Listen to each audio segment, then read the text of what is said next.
Dale.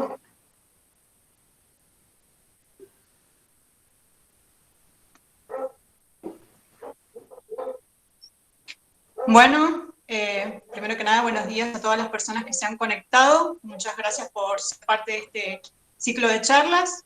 Con el equipo organizador estamos muy felices por el alcance que está teniendo y también les queremos animar para que lo sigan difundiendo y más personas puedan sumarse. Antes de ir con la charla del día de hoy, les quiero contar también que hemos creado un canal de YouTube y a lo largo del año vamos a estar subiendo los videos allí, así que si pueden, suscríbanse, nos pueden encontrar como Conferencias de Astronomía, FC, a ver, ya les digo porque, FCEFN UNSJ, ¿sí? Y también recordarles que a lo largo de la charla les vamos a estar pasando la planilla de asistencia para que puedan poner sus datos y a fin de año los que tengan el 70% de la asistencia se les va a estar emitiendo el correspondiente certificado. Bueno, sin nada más que decir, les voy a presentar a la invitada del día de hoy, que es la doctora Fernanda Duplancy.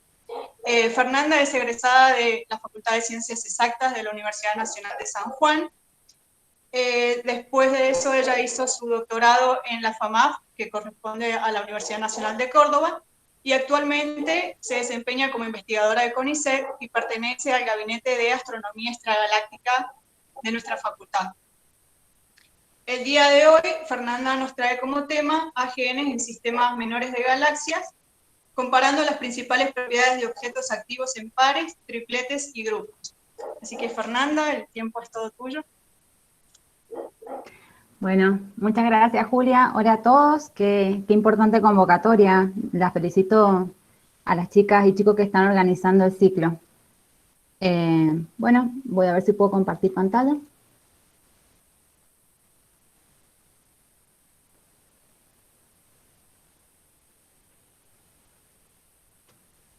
Ahí estamos. Si me dan el ok que están viendo la presentación, voy a empezar. Sí, se ve. Buenísimo. Bueno, como dijeron las chicas, estoy presentando un trabajo que estudia las propiedades de AGNs en sistemas menores de galaxias y, bueno, en particular las diferencias que existen entre los sistemas pares, en tripletes y grupos con 4 o más galaxias miembros. Este es un trabajo que está en estado de publicación, está en proceso de publicación, y que lo he hecho en colaboración con los doctores Diego García Lambas, Sol Alonso y Georgina Caldwell, que están todos escuchándome, así que espero que si surge alguna duda puedan ayudarme. El doctor García Lambas y la doctora Sol Alonso han sido mis formadores durante la carrera de grado y posgrado, y la doctora Georgina Caldwell es la actual directora del Gabinete de Astronomía Extragaláctica de la Facultad de Ciencias Exactas, Físicas y Naturales en la Universidad Nacional de San Juan, y es la que es experta en el tema de galaxias con núcleo activo, y bueno, nos ha ayudado y guiado mucho a lo largo de este trabajo. Bueno, primero que nada, no sé si todos por ahí son alumnos de astronomía, me imagino que por ahí también hay gente que está interesada en el tema, pero no ha estudiado la carrera. Entonces me parece importante empezar charlando un poquito sobre lo que son las AGN. Bueno, las AGN son Active Galactic Nuclei Galaxies, o sea, galaxias con núcleos activos, por sus siglas en inglés. ¿Y qué es lo que es esto del núcleo activo? Bueno, un núcleo activo se define como una región compacta y masiva que está en el centro de una galaxia, y esta galaxia tiene fuerte emisión no térmica, es decir, que no está asociada a estrellas, y esta emisión es en un amplio muy rango del espectro electromagnético. ¿Por qué es importante estudiar estos objetos activos, las AGN? Bueno, es un tema muy actual, como muchos de ustedes ya habrán visto en las noticias a nivel mundial. En el año 2019 se pudo tomar una imagen, la primera imagen del horizonte de eventos de un agujero negro supermasivo, la galaxia M87, y en este año 2001 se publicó también la imagen de los campos, la imagen de polarización de los campos magnéticos en el entorno de este objeto compacto. Diferentes grupos en la Argentina trabajan sobre este tema, y es un tema que queda muy bien visto cuando se incluye en los diferentes proyectos de investigación, ya que puede estar relacionado a distintos temas, como por ejemplo lo que yo les voy a contar en relación a la parte de las galaxias que albergan estos núcleos activos, hasta la emisión más localizada y particular de los objetos en la parte observacional. Entonces, ¿qué es esto de los objetos compactos y en qué está relacionado? Bueno, un objeto compacto en el centro de una galaxia es un agujero negro supermasivo, y un agujero negro se crea cuando hay una distorsión del espacio-tiempo. La teoría de la relatividad de Albert Einstein, publicada en 1915, relacionaba lo que es la geometría del espacio-tiempo con la densidad de materia que tiene este espacio. Entonces, para decirlo fácil, ¿qué es lo que esto significa? Bueno, esto implica que cuando nosotros tenemos un objeto masivo en el espacio-tiempo, ese objeto va a deformar la geometría del espacio y también del tiempo, y va a producir que estas deformaciones influyan en los trayectos de luz que nosotros observamos de los diferentes objetos. Entonces, en esta diapositiva lo que ustedes pueden ver es cómo sería la posición aparente de una estrella que nosotros estamos observando, que atraviesa la dirección del Sol, si la observamos desde la Tierra. Entonces, la posición real es la estrellita que está llena, y la posición aparente es donde nosotros la veríamos. Obviamente, nosotros de día no podemos ver una estrella que está atrás del Sol, pero sí lo podemos hacer durante un eclipse total. Entonces, en el año 1919, en una expedición para visualizar eclipses totales de Sol, fue que se pudo, digamos, corroborar la teoría de la relatividad de Einstein, midiendo la posición que tenían las estrellas en el fondo del cielo durante el eclipse y comparándolas con posiciones reales en esa región del cielo, sin que la estrella pasara por la dirección de la visual del Sol. Entonces, bueno, digamos, esto comprobó la teoría de la relatividad, que tiene la implicancia de que vamos a tener, cuando tengamos objetos masivos, una deformación del espacio-tiempo. ¿Qué es un agujero negro? ¿Y cómo se produce? Bueno, cuando un objeto es lo suficientemente compacto y masivo, se produce una curvatura muy importante y singular del espacio-tiempo. Acá hay un poco de cuentas y no se asusten, porque en realidad no es mi intención meterlos mucho en la matemática, pero bueno, es como para que tengan una idea de los principales conceptos de estas cuestiones de los agujeros negros. La primera ecuación que se muestra es la métrica de Schwarzschild. La métrica de Schwarzschild es una métrica para la cual las ecuaciones de campo de Einstein tienen solución exacta, y en su construcción matemática tiene un término, que es el segundo, que es singular. Es decir, que cuando el radio, esa variable r, es igual a 2g por m, se produce una singularidad. ¿Qué es esto? Bueno, matemáticamente significa que voy a tener un término dividido en cero. Eso tiene tendencia al infinito, es decir, que la curvatura sería infinita en ese punto. Entonces, cuando eso ocurre, la curvatura se vuelve infinita, y todo lo que entre por adelante de ese radio, que se llama radio de Schwarzschild, no puede escapar, ni siquiera la luz. Eso es lo que es un agujero negro. Entonces, una imagen del agujero negro que nosotros tenemos es más, se puede relacionar más con la métrica de Kerr. La métrica de Kerr no es más que la métrica de Schwarzschild, pero permitiendo rotación de este objeto compacto. Por eso es que en la imagen del agujero negro supermasivo, en el núcleo de la galaxia M87, es que se ve esta estructura de brillo no uniforme y con los campos electromagnéticos curvados, como si fuera que es un vórtice cayendo hacia la singularidad. Eso no es más ni menos que el horizonte de eventos y la región más interior del disco de acreción del material que está siendo absorbido por este agujero negro supermasivo. ¿Cómo está relacionado esto con las galaxias de núcleo activo? Bueno, el modelo actual concibe que el AGN en el centro de la galaxia está formado por un agujero negro en la región más central, Y en torno a este agujero negro hay un disco de acreción, donde el material está siendo llevado y está cayendo hacia la región de la singularidad del objeto compacto, y alrededor de esa estructura hay como una estructura de geometría toroidal de polvo que envuelve al disco de acreción. En el proceso de acreción, de caída del material hacia la singularidad, lo que ocurre es que, por una cuestión del momento angular, las partículas salen expulsadas en las direcciones perpendiculares al disco de acreción y se crean lo que son los conocidos jets. Estos jets se crean en regiones muy, muy locales de la galaxia y su alcance puede ser de orden de varias veces el radio de la galaxia. Son estructuras de mucha potencia. Dependiendo de la región que nosotros podamos observar de esta estructura del modelo de AGN, va a ser la emisión que nosotros vamos a estar recibiendo en el espectro electromagnético. Y es por esto que decía que un objeto activo en el centro de una galaxia tiene emisión en un amplio rango del espectro. Entonces, si nosotros estamos observando en la dirección del jet, vamos a tener una fuerte emisión en radiofrecuencias. Si estamos observando también en esta dirección más del jet y del disco de acreción, vamos a ver emisión en rayos X y en rayos gamma.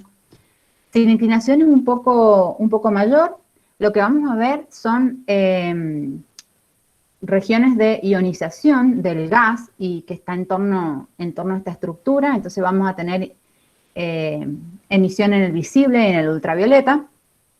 Y si la dirección de la visual está en la dirección de la estructura toroidal, es decir, en la misma dirección del disco de acreción, lo que vamos a ver en realidad es emisión en el infrarrojo, porque esta estructura de gas y polvo en torno al disco de acreción lo que hace es obstruir las otras longitudes de onda. Entonces, el modelo actual de AGN lo que nos dice es que distintos tipos de galaxias activas que se encuentran en la literatura en realidad son consistentes con un mismo objeto que está siendo observado desde diferentes direcciones de la visual. Si miramos directamente en la región del jet, vamos a tener lo que se denominan los blazares. Si miramos en la dirección un poco perpendicular, vamos a tener las galaxias tipo 2. Si estamos mirando la región de líneas anchas, las galaxias tipo 1 en la región de las nubes de líneas angostas. Y bueno, si miramos en la dirección del toro, vamos a tener lo que son las AGN en el infrarrojo.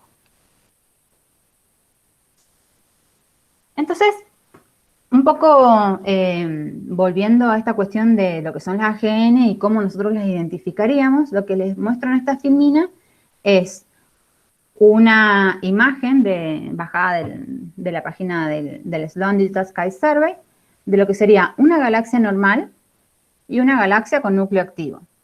Como ustedes pueden observar, en la imagen no hay mucha diferencia entre una galaxia y la otra, pero si nosotros miramos la distribución espectral de energía, es decir, el espectro de las galaxias, podemos ver que algo está pasando, ¿sí? El espectro de la galaxia normal es un espectro que tiene líneas de emisión y líneas de absorción. Y el espectro de la galaxia AGN también tiene líneas de emisión y absorción, pero tiene características espectrales asociadas a líneas de emisión que son más prominentes. Entonces, haciendo un zoom en esas regiones, se identifican diversas líneas, como por ejemplo la del nitrógeno 2 y la del oxígeno 3, que están asociadas directamente a efectos de acreción del material hacia el agujero negro supermasivo y que su intensidad en estos espectros no puede ser explicada por emisión estelar. Entonces, ¿cómo hace uno para saber que una galaxia tiene este tipo de emisión? Bueno, lo que se suele hacer son comparar este tipo de líneas, como la del nitrógeno 2 y el oxígeno 3, con flujos de líneas que son un poco más comunes en el espectro, como son la línea de H-alfa y H-beta del hidrógeno. Esto también porque son características espectrales que están a longitudes de onda cercanas en el espectro de las galaxias. Entonces, Si nosotros tenemos identificadas estas líneas que yo les mencionaba, el oxígeno 3, el nitrógeno 2, H alfa y H beta, lo que podemos hacer es lo que se denominan diagramas de diagnósticos de línea. Estos primeros diagramas fueron introducidos por Baldwin, Phillips y Terlech en el 1981 y debido a estos autores es que se los conoce como diagramas BPT. Aquí en la filmina lo que podemos ver es el diagrama original del trabajo de Baldwin, Phillips y Terlech del 81 y un diagrama con galaxias Sloan, que Sloan es uno de los relevamientos de galaxias más importantes actuales que tenemos en la astronomía mundial, que contiene espectros de cientos de miles e inclusive millones de galaxias. Entonces, permite hacer estudios más confiables y estadísticos. Y en este trabajo de Cooley del 2006 se observa el mismo diagrama BPT para una de los primeros relevamientos de galaxias de Sloan. Todo lo que esté por encima de la línea roja en estos diagramas se categorizan como AGN. ¿Esto por qué es? Esto es porque la intensidad de las líneas del oxígeno 3 y del nitrógeno 2 no pueden ser explicadas por fenómenos que sean de emisión estelar. Entre la línea punteada y la línea roja se consideran objetos que son compuestos. Estos son objetos que tienen tanto formación estelar como emisión por un AGN. Y por debajo de la línea de trazos están las galaxias que su emisión está debida a la formación de estrellas y no por la actividad nuclear. Existen otro tipo de diagramas que consideran únicamente 2 líneas en vez de 4, que son los diagramas WAN, por sus siglas en inglés, que es el ancho equivalente de la línea de H alfa y la línea de nitrógeno. Este tipo de diagramas consideran únicamente cociente de líneas de nitrógeno y H alfa contra el ancho equivalente de H alfa. Esto es porque se conoce que el ancho equivalente de H alfa es mayor para galaxias que tienen un núcleo activo, ¿sí? Entonces, la ventaja que tiene este tipo de diagramas de diagnóstico en relación a los diagramas BPT es estadística sobre todo, ya que cuando uno quiere hacer los diagramas de diagnóstico, tiene que asegurarse que las líneas en el espectro tengan la suficiente relación señal-ruido como para que tú las puedas estar midiendo, puedas estar viendo sus flujos con confianza. Mientras más líneas estoy considerando, más difícil es que se cumplan esas restricciones en la relación señal-ruido. Entonces, el diagrama WAN estadísticamente permite seleccionar una mayor fracción de AGNs en una muestra de galaxias. En relación al infrarrojo, como ya les dije anteriormente, si nosotros estamos viendo a través del toro en la dirección de oscurecimiento del AGN, no vamos a poder ver emisión en el óptico. Y en esta región puede sernos útil lo que son los diagramas de diagnóstico color-color en el infrarrojo cercano, en los cuales el relevamiento WISE es uno de los pioneros en la identificación de objetos activos, y es estadísticamente importante porque es un relevamiento de todo el cielo. En estos diagramas de diagnóstico de color, los colores W1 y W2 están asociados a la actividad nuclear, o sea, a objetos con AGN, mientras que el color W2, W3 del eje X está más relacionado con lo que sería la formación estelar. Entonces, nosotros podemos hacer clasificación también entre galaxias que tienen formación estelar y galaxias que son formadoras no tienen formación estelar y que son galaxias con núcleo activo a través de estos diagramas. Algo interesante es que las AGN del óptico también pueden ser identificadas en infrarrojo, o sea, no quiere decir que si nosotros estamos mirando más hacia fuera de la zona de oscurecimiento, no podamos ver emisión en infrarrojo del objeto y catalogarlo como AGN en el infrarrojo. Algo que me olvidé decir, voy a volver un poquito atrás, me disculpan, del diagrama WAN, es que tiene una región, que es la región por debajo de la línea horizontal, que es una región de galaxias retiradas o galaxias pasivas. Estas son galaxias retiradas en el sentido de que ya no tienen formación estelar activa. Y el diagrama One permite hacer la clasificación de estos objetos, lo que no permite no se puede hacer con el diagrama de PT. Y estos objetos están relacionados también con los objetos que serían pasivos, o sea, que están en la esquina inferior izquierda del diagrama color-color de Wise. Son objetos que han cesado en su formación de estrellas. Bueno, y ahora entonces les di un pantallazo general de lo que son las galaxias con núcleo activo y la manera que existe para poder identificarlas. Y ahora les quiero contar un poco qué es esto de los sistemas menores de galaxias. Preguntas que nos pueden surgir es, ¿qué son los sistemas menores de galaxias? ¿Por qué es importante su estudio? ¿Cuáles son las propiedades de las galaxias en estos sistemas? ¿Y qué ambiente es el que estos sistemas habitan? Bueno, para todas estas preguntas los invito a participar el lunes próximo en el ciclo de jóvenes investigadores de la Facultad de Ciencias Exactas, Físicas y Naturales, donde voy a estar dando una charla más relacionada con estos sistemas de galaxias. Obviamente ahora no les voy a dejar con todos los interrogantes, así que les voy a contar un poquito rápido, un resumen de un trabajo que realizamos en el año 2008 con el mismo equipo de trabajo con el que estamos haciendo el proyecto de las AGN que les estoy mostrando, denominado On the Nature of Small Galaxy System. Y en este trabajo lo que hacemos es definir lo que son los sistemas menores de galaxias y generar un algoritmo de identificación bajo un criterio homogéneo de selección de sistemas menores definidos como sistemas que poseen un bajo número de galaxias miembros, 2 a 6. Estas galaxias tienen toda similar luminosidad, son cercanas en distancias proyectadas en el plano del cielo y también cercanas en diferencia de velocidad radial, o sea, en la dirección de la visual. Estos sistemas son compactos y están aislados de estructuras grandes como cúmulos de galaxias que puedan influir en la dinámica de los mismos. Todas estas restricciones fueron impuestas de manera de poder identificar sistemas de galaxias que fueran promotores de interacciones galácticas y fusiones. En este trabajo utilizamos datos del relevamiento 14 de Sloan, hicimos una identificación de estos sistemas menores de galaxias, identificando 10.044 pares, 791 tripletes y 94 grupos con entre 3 y 6 miembros. Y aquí en esta filmina lo que pueden observar son algunas de las imágenes de los distintos sistemas. Algo importante que tuvimos en cuenta es que además de usar información espectroscópica, que es la que nos permite tener la información en la dirección de la línea de la visual en distancia de manera más concreta, también incluimos información fotométrica.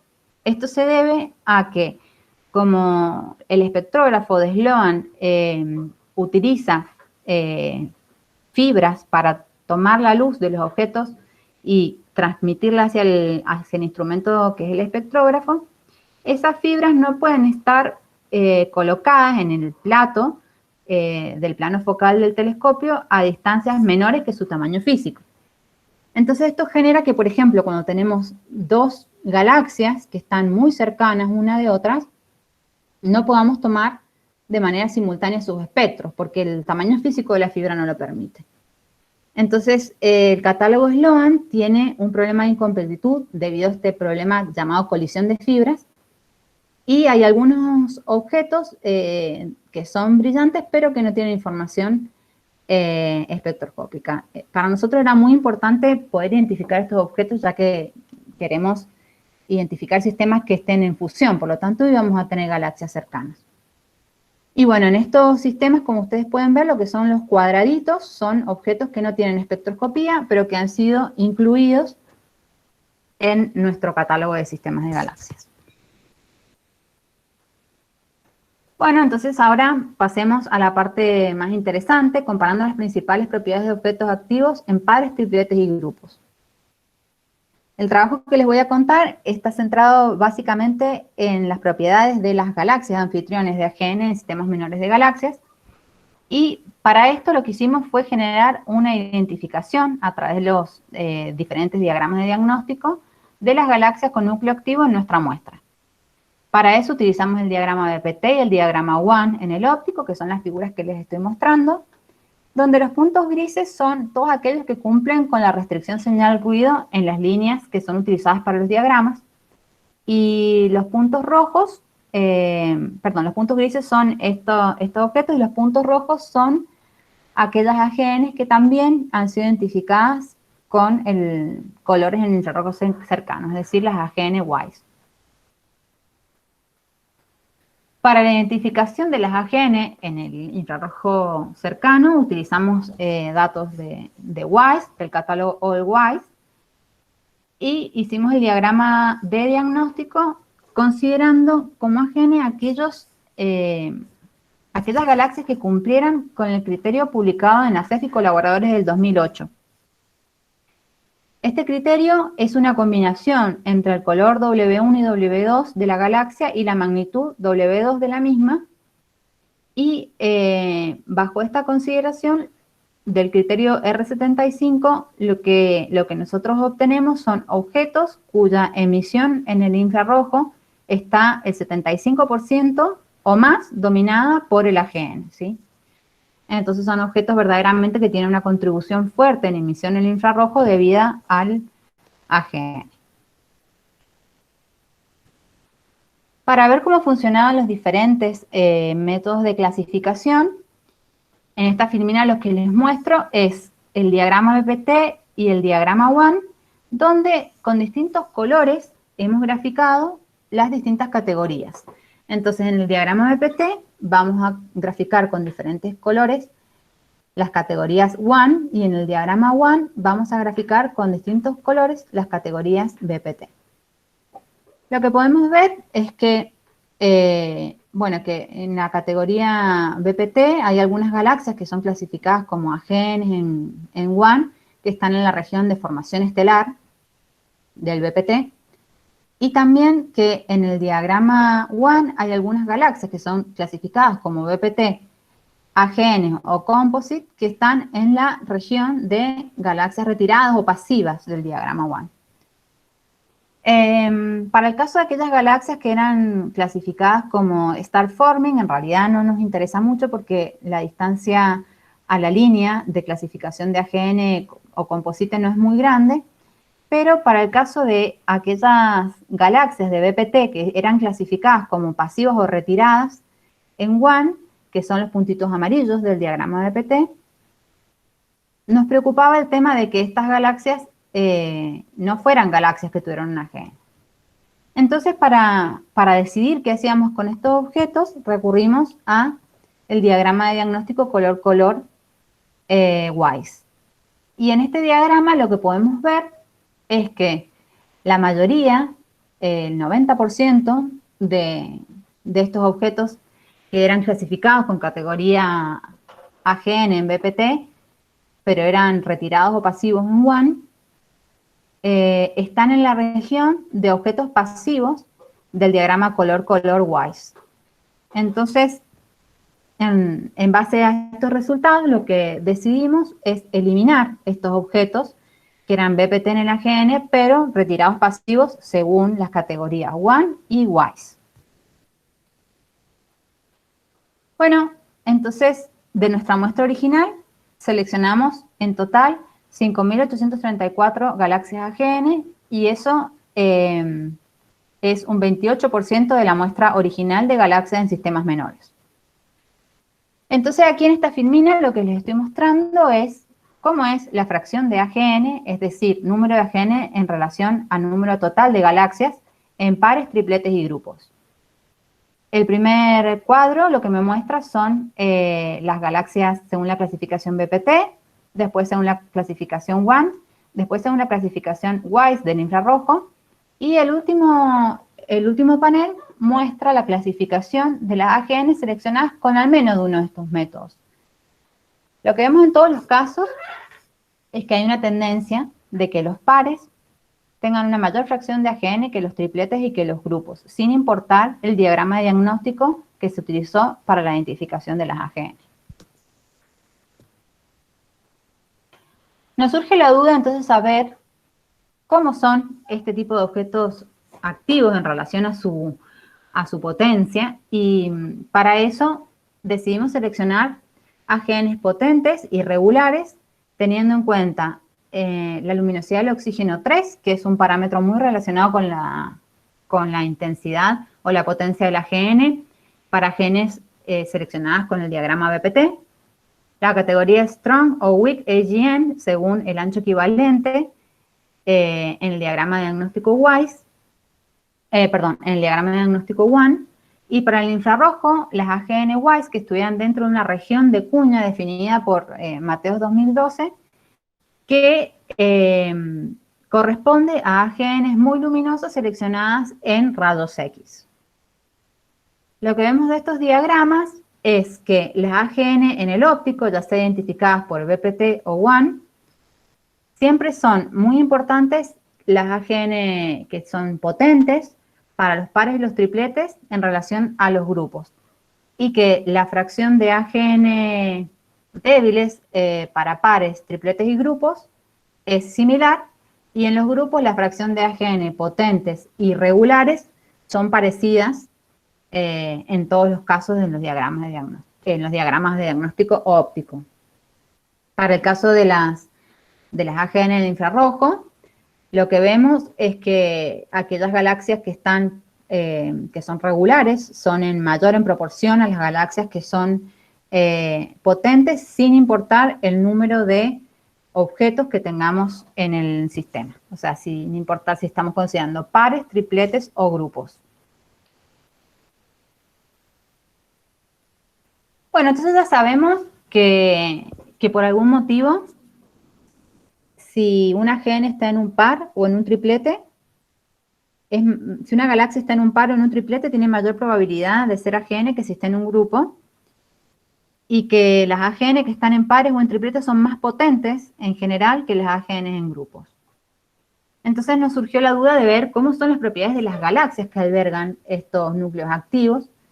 Y antes de empezar a comparar cualquier tipo de propiedades de las galaxias, es muy importante que nosotros tengamos igual distribución de redshift, que es una estima de la distancia a ese objeto, y de magnitud absoluta, es decir, de la luminosidad. ¿Esto por qué es? Porque si nosotros estamos comparando objetos que están a diferentes distancias o que son más luminosos que otros, podemos tener sesgos en los resultados que estemos obteniendo en relación a las propiedades. Bueno, entonces aquí vemos la distribución de redshift y de magnitud de la muestra total de galaxias y de la muestra de AGN en pares, tripletes y grupos, y un test estadístico nos indica que no podemos decir que sean diferentes. En relación a las propiedades de las AGN ópticas, lo que les estoy mostrando aquí es el contenido de masas de estrellas, el índice de concentración que tiene la luz en esas galaxias, es decir, si la luz está más concentrada, si la estructura es más tipo bulbo, o si está más esparcida, si la estructura es más tipo disco. El índice de concentración se utiliza también como un estimador, un proxy de la clasificación morfológica de las galaxias. El parámetro de 4000, que está en la esquina inferior, en el panel inferior izquierdo, está asociado a la edad de las poblaciones estelares en esa galaxia, y el color G-R, bueno, es el color de estos objetos, si son más azules o más rojos. Entonces, bueno, vemos que en general la distribución de masas es similar para todo el rango, y tenemos una leve tendencia a que las AGN estén asociadas a objetos un poco más masivos. Esto es consistente con resultados de diversos autores en la literatura. En relación al índice de concentración, lo que vemos es que tenemos una preferencia a que las AGN eviten los objetos con índice de concentración mayor. Esto también es un poco un sesgo en la selección, ¿sí? Porque estamos identificando AGN tipo 2 que están albergadas principalmente en galaxias tipo espirales. En relación a la edad de las poblaciones estelares, vemos que prefieren poblaciones estelares, digamos, intermedias tendiendo a más jóvenes, y sus colores también tienden a ser más hacia la zona de los colores intermedios azules. Estos resultados son consistentes con resultados de muestras de AGN encontrados en diversos ambientes, no solamente en los sistemas de galaxias. Pero bueno, sabemos que en general no importa si la AGN está en un par, en un triplete o en un grupo, las propiedades de su galaxia anfitriona son similares entre sí. En relación a las AGN seleccionadas en el infrarrojo, las AGN WISE, también hicimos estos mismos estudios de las propiedades de las galaxias anfitrionas, y lo que sí podemos ver sorprendentemente para este tipo de objetos es que si la AGN está identificada con infrarrojo, sus anfitriones tienden a ser muy azules y muy formadores de estrellas, ¿sí? Están todos para la parte, digamos, de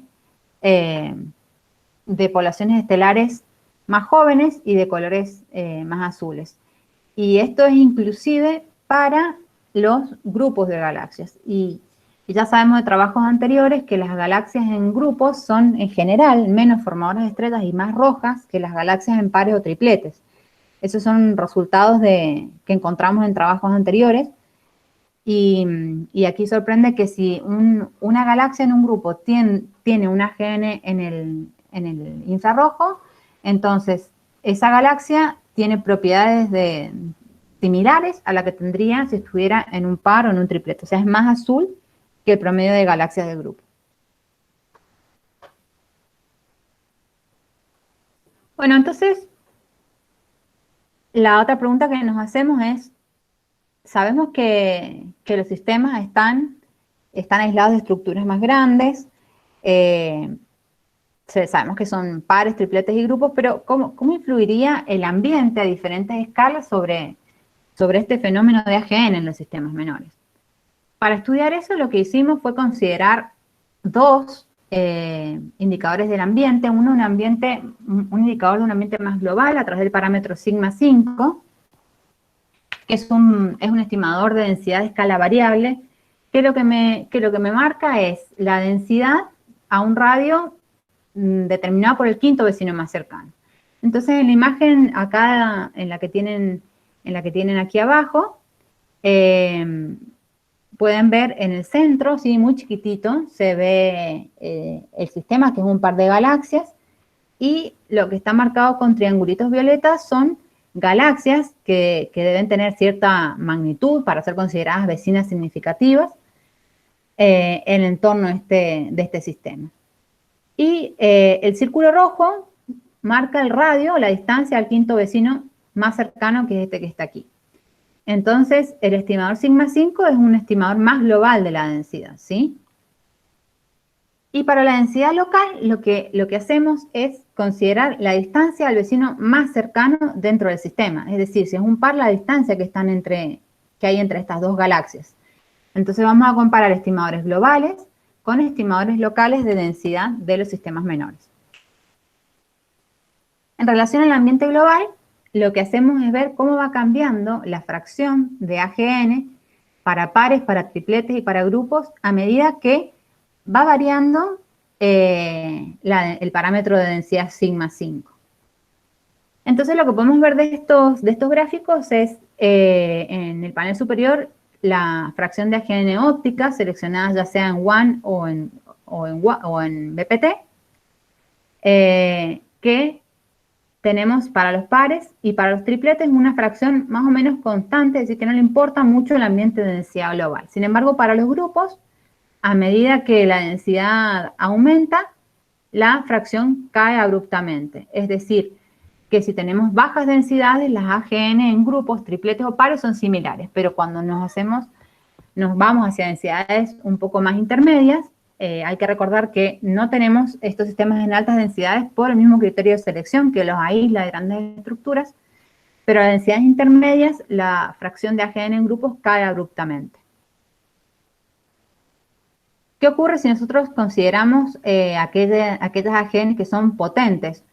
Bueno, para los pares, tripletes y tripletes nada, la fracción de AGN potentes es constante para todo el rango de densidad, y las AGN potentes que podemos encontrar en grupos, recordamos que era menor la fracción que en pares y tripletes, parecen que prefieren densidades intermedias. Si la densidad es muy alta o muy baja, la fracción disminuye en comparación con las densidades intermedias. Y en relación a la fracción de AGN-WISE, lo que observamos es que siempre hay una tendencia a decrecer en la fracción de AGN cuando nos vamos a densidades más altas, ¿sí? Y esto es así, de hecho los grupos que son seleccionados como AGN-WISE, las galaxias que están en grupos, hay 0 fracción para densidades altas, es decir que también están asociadas a regiones menos densas. En relación al ambiente local hicimos algo parecido, entonces vemos cómo varía la fracción de AGN en relación a la distancia al compañero más cercano. Bueno, con esto nos sorprendimos bastante con el resultado porque lo que vemos en realidad es que la influencia del ambiente local impacta sobre las propiedades de las AGN. Y cuando estamos hablando de grupos de galaxias, las AGN seleccionadas en el óptico tienden a decaer en su fracción cuando las galaxias están cada vez más cerca unas de otras. Para pares la fracción es constante y para tripletes la fracción de AGN tiende como a incrementar levemente cuando se acerca una compañera. Si consideramos las AGN potentes en el óptico, observamos el mismo comportamiento que para todas las AGN en los pares y en los tripletes, y los grupos siempre tienen una cuestión de AGN potentes constante, pero por debajo, en todo el rango de distancia, o sea, siempre son menos potentes en todo el rango de distancia a su vecino más cercano, las AGN que están en grupos, que las que están, en pares y tripletes. Y cuando se consideran las AGN en WISE, vemos que siempre tiende a incrementarse la fracción cuando tenemos galaxias más cercanas y que de hecho todas las AGN seleccionadas WISE en grupos tienen un compañero que está muy, muy, muy cercano, adentro de los 20 megaparsecs, o sea, son prácticamente merders. A medida que para otros rangos de distancia no tenemos AGN en grupos. Bueno, no sé si ya estamos por dar las conclusiones, no sé si las chicas de la organización tienen algo que decir, me escuché ahí como un chat o algo, no, yo no los estoy viendo. Sí, está bien, se puede seguir con las conclusiones. Bueno, ya estamos llegando a las conclusiones. Bueno, entonces como conclusiones de este trabajo, esta es la parte escrita que hay que leer y a nadie le gusta, la vamos a pasar rapidito, es que la fracción de AGN en pares y tripletes es siempre mayor que la fracción de objetos activos en grupos. Para las AGN seleccionadas en el óptico, hay una mayor fracción de AGN potentes en pares y tripletes que en grupos. Y además, la fracción de AGN potentes en pares y tripletes es aproximadamente el doble que la fracción de AGN regulares. En pares y tripletes, las galaxias anfitrionas de AGN ópticos poseen propiedades similares, pero las AGN infrarrojo WISE prefieren anfitriones más jóvenes y formadores de estrellas. Los pares y tripletes, la fracción de AGN se mantiene constante para todo el rango de densidad global. Sin embargo, en los grupos hay una clara señal de fracción de AGN decreciente en sistemas que residen en entornos de alta densidad. En relación al ambiente más local, la fracción de AGN en pares es constante, mientras que los tripletes muestran mayor fracción de AGN con vecinos cercanos. Para los grupos hay una disminución en la fracción de AGN para galaxias con compañeros a menos de 100 kiloparsecs. Sin embargo, todas las AGN WISE en grupos tienen un compañero más cercano a 20 kiloparsecs. Entonces, la conclusión general de estos resultados es que sugerimos que en los grupos las interacciones repetidas pueden desencadenar fenómenos transitorios como choques o golpes de marea que disipan el gas de la galaxia y activan mecanismos que suprimen la actividad nuclear y también la formación estelar de manera más eficiente que en los pares y en los tripletes, donde las interacciones pueden ser más prolongadas en el tiempo. Y bueno, en resumen, los resultados de este trabajo resaltan el importante papel de las interacciones más locales, además de la dependencia del medio ambiente global, en la activación del fenómeno AGN en sistemas menores de galaxias. Bueno, eso sería todo. Estoy abierta a todo tipo de preguntas. Bueno, muchas gracias, Fernanda. La verdad que muy interesante el tema que nos has traído hoy. Así que bueno, si alguien tiene alguna pregunta, puede ir escribiendo en el chat la pregunta. También vi por ahí que alguien levantó la mano. Si alguien levantó la mano, puede activar el micrófono y hacerle la pregunta a Fernanda.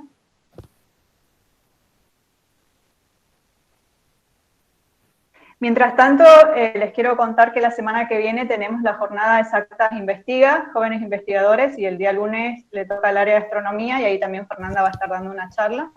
Así que ahí por el chat también les mandamos el formulario para que puedan inscribirse como participantes. Una pregunta. Nuestra galaxia, yo sé que forma parte de esta tiene otra galaxia muy cercana, no sé si eran una o dos, pero dentro de lo que estás explicando, ¿en qué grupo cuadra?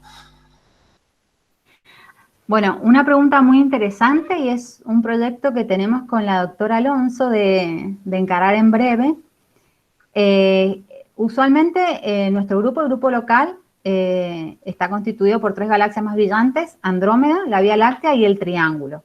Y en general siempre como que se consideró un poco que era un sistema doble, que eran 2 galaxias, pero porque la galaxia del Triángulo está un poco más alejada y es un poco más débil.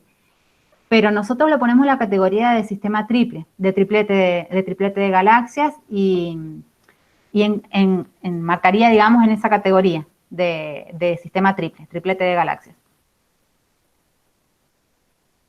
O sea que es un sistema menor, nuestro grupo local. Si alguien más tiene alguna pregunta. No importa, por más cosa que piensan que sea, hagan todas las preguntas, aprovechennos, acá hay otros investigadores también que, si yo no sé, pueden ayudarlos a contestar esas dudas.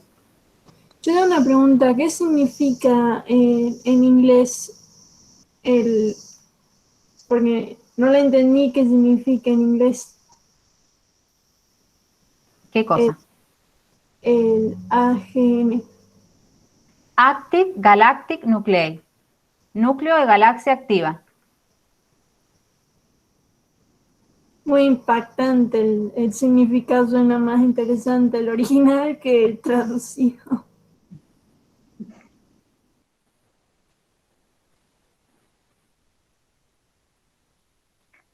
¿Alguna otra pregunta? ¿Y la galaxia M87 en qué grupo estaría? Ah, el grupo triple. Perdón, te escucho menos cortado. ¿Me preguntabas M87? Sí. Es una de las galaxias más brillantes del cúmulo de Virgo. Virgo es un cúmulo de galaxias del entorno a gran escala local, uno de los más brillantes que tenemos más cerca. Y M87 es una galaxia elíptica muy, muy grande que está en el centro de este cúmulo. Diego, ahí activaste la cámara. ¿Querés decir algo? Hola, el doctor García Lambas, ¿no?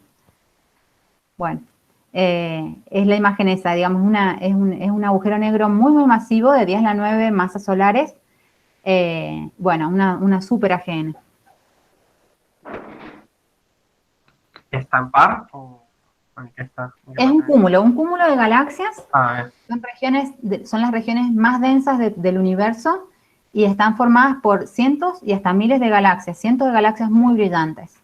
Y las propiedades de las galaxias que están en estos entornos de cúmulos son muy particulares de ese tipo de entornos. Nosotros, por ejemplo, en la muestra de sistemas menores, lo que hemos pedido es que estemos alejadas de esas regiones, porque son regiones tan densas y donde pasan fenómenos tan importantes que afectan mucho las propiedades de las galaxias, y bueno, nosotros queríamos no estar sesgados por esos efectos. ay.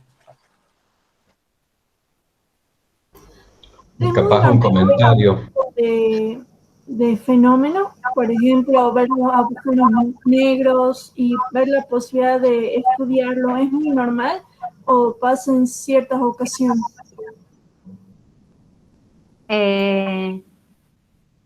Georgina, ¿estás todavía? ¿Qué tan frecuente es el fenómeno de AGN?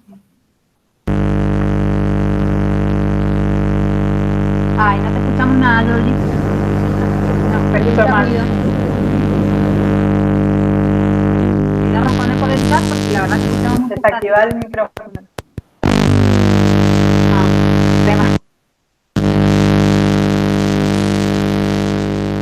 Se siente mucha interferencia cuando activas el micrófono. No se escucha A ver, nada. mira, un comentario quería hacer relacionado a la pregunta.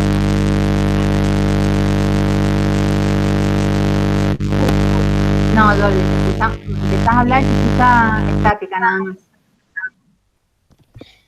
Un comentario, en realidad los agujeros negros son un gran misterio. El origen de los agujeros negros masivos, supermasivos en las galaxias, en todas las galaxias grandes, que es un poco lo que pregunta ella, se cree en casi todas las galaxias, grandes sobre todo, y algunas están activas. Lo que estudian estos trabajos son la actividad.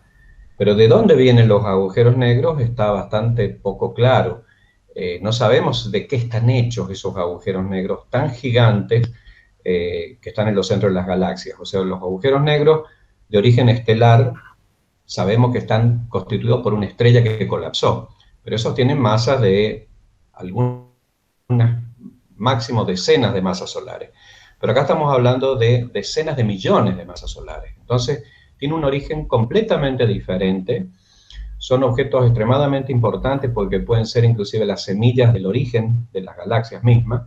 Y acá lo que uno estudia es cómo esos objetos compactos, colapsados, desde vaya a saber qué época, inclusive anterior a las galaxias, se han venido a rejuvenecer por la incorporación de material. ¿De qué manera entendemos o podemos verlos? A través de las interacciones, a través de, bueno, de la incorporación de material que lo vuelve un objeto activo.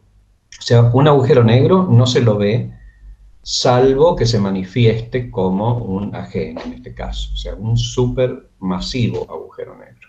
Ese era el comentario que quería hacer.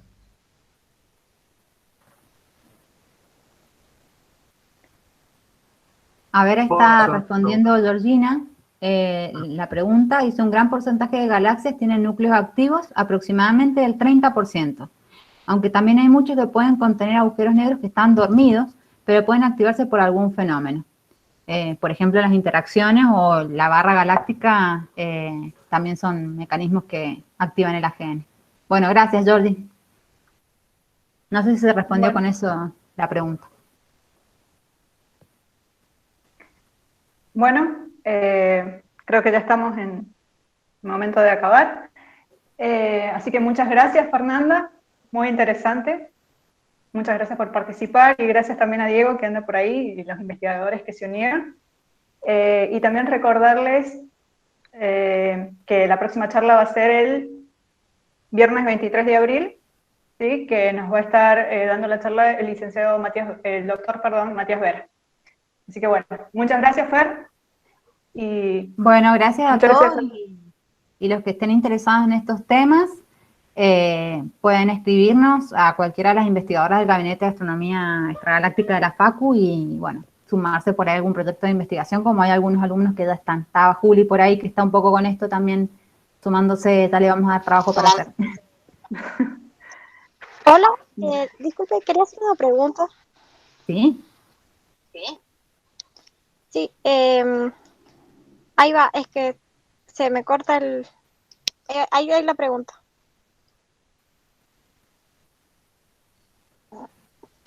Mi pregunta es si es posible la existencia de agujeros negros supermasivos formados a partir de materia oscura. Diego García Lambas. Sí, es posible, pero a nivel especulación. Uno no sabe si en el inicio de los tiempos, cuando se forman las fluctuaciones que después dan origen a lo que conocemos como galaxias en general, no tienen también incorporada algunas semillas para los agujeros negros. O sea, en ese sentido uno podría tener una semilla de los agujeros negros supermasivos constituidos por materia oscura y después incorporarse material a partir de esos lugares. Es un área de la astronomía en la cual ignoramos mucho de cómo puede funcionar realmente el origen de los agujeros negros supermasivos. Más allá de que hay modelos de distinta naturaleza, es algo bastante delicado, que, digamos, de alguna manera tiene que ver con estas cuestiones de en qué épocas uno ve, por ejemplo, un aumento en la cantidad de objetos activos. Pero bueno, siempre está esta relación. Uno ve muchos objetos activos porque están siendo alimentados por materiales, no necesariamente porque se crearon allí. Así que bueno, los quasars, por ejemplo, que son objetos extremadamente activos, tienen un máximo a alto redshift, muy lejos, pero podrían venir desde los confines de los tiempos las semillas de esas cosas. Sí, el crecimiento igual, si no me equivoco, es por acreción de material, porque como que la materia oscura no tiende a colapsar tan rápidamente hacia las regiones más centrales. En cambio, la materia bariónica sí, y es lo que a nivel más local va haciendo que el agujero negro vaya creciendo. Y desde su formación, que quizás podía ser un agujero negro supermasivo, pero de régimen más pequeño, pase a crecer y formar un agujero negro más grande, inclusive también por fusiones de galaxias que en su centro se fusionan a agujeros negros supermasivos, que también hay toda una cuestión con eso si sería posible, ¿no? Igual, volviendo al tema ese de que es se trata de antimateria, no o sea, o materia oscura, no se supone que esa materia produce el efecto opuesto a la gravedad, entonces no debería, en teoría, formar un agujero negro porque hace lo contrario. No sé si estoy equivocado o si estoy en lo cierto. No, la materia oscura, si bien los astrónomos todavía no sabemos bien cuál es su componente física, el único efecto que tiene sobre el resto de la materia es gravitatorio.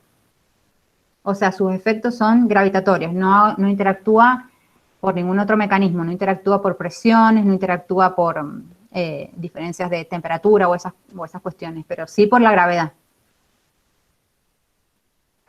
Es como la identificamos, digamos, por su acción gravitatoria. Y produce curvatura del espacio-tiempo, ¿no? Sí. Bueno, hay otra pregunta y la última ya, porque tenemos que cerrar. Dice acá, ¿hay investigadores que se dedican especialmente a agujeros negros en específico? Sí. Sí, seguro. Sí. Se trabaja mucho, Diego, si no me equivoco, que vos tenés más conocimiento por ahí de todas las ramas en radio. Sí, o sea, hay los que están analizando cuestiones muy observacionales, los que están en cuestiones muy teóricas, y después ahora hay una rama un poco más intermedia, que son teóricos, pero que están muy en contacto con las observaciones, porque es importante entender el origen de los campos magnéticos, bueno, varias cosas, ¿no? Asociados con esos agujeros negros eventualmente primordiales. Hay mucha discusión. Ayer hubo una charla muy linda que dio Nelson Padilla en la FAMAF sobre los agujeros negros y un modelo particular, pero bueno, gente que está también con los pies sobre las galaxias, no vamos a decir de la Tierra. Sí, digamos, así como modelos y cuestiones observacionales hay equipos. Aquí en San Juan no, en San Juan hacemos más la parte de galaxias, pero no nos dedicamos a modelos de objetos compactos en sí, y tampoco a observaciones, por ejemplo, de alta resolución en longitudes de onda más potentes, como rayos X, pero sí estamos en contacto con gente que lo hace, digamos, como para tener una idea del estado de arte del tema. Bueno, creo que ya podemos ir concluyendo. Diego, no sé qué querés decir. ¿Ibas a decir algo justo? Felicitarla a la FER y felicitar el ciclo de conferencias, está hermoso. Me encanta. Bueno, muchas gracias. Me gusta muchísimo. Gracias por participar. Voy a tratar de, si me mandan el link, trato de participar siempre, que pueda. Bueno, Fer, muchas gracias. Bueno, gracias a ustedes. Hasta la próxima. Gracias a todos los que participaron y todas las personas. Les vamos a estar mandando la semana que viene el link de la próxima charla. Así que bueno, nos vemos.